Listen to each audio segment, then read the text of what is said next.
Oh. Ate, ba't naman gising ka pa? Di kasi ako makatulog, ate. Bakit? Dahil ba sa nananakot na kapre? Hindi. Naisip ko kasi yung secret mo. Alam ko na yung secret mo! Ikaw si Super Ging! Maingay. Paano mo nalaman? Nakita kita kasi kanina, ate. Ba't mo sinikret sa akin yun? Tapos, nagsinungaling ka pa. Nasabi mo, best friends kayo ni Super Ging. Ang daya-daya mo naman.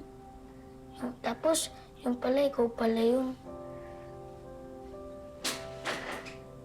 Otep. Kaya lang naman ako nag-secret kasi ang hirap maging superhero. Tsaka, gusto lang kitang protektahan. Tsaka si Tia Pet, ayokong madamay kayo.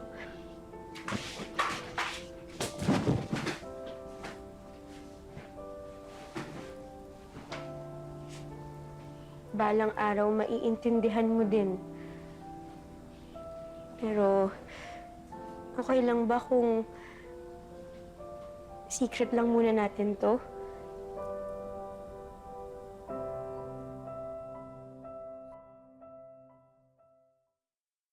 Fairy Gosh Monkey, tigil ko na kaya yung pagiging super ging ko.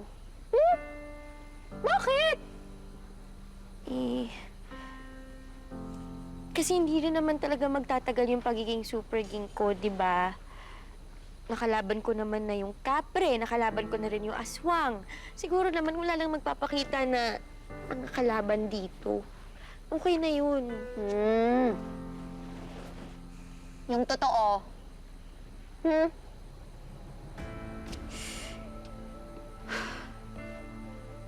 Sana kasi, sinabi ko na lang yung totoo kay Otep. Na ako si Super Ging. Ngayon tuloy, nagtatampo siya. Ayaw na niya akong samahan. Huwag ka namang mag-guilty. Siyempre, buhay ng pamilya mo ang kapalit. Kailangan mo silang protektahan.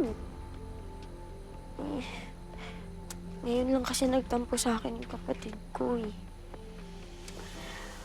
Magiging okay din yan, okay?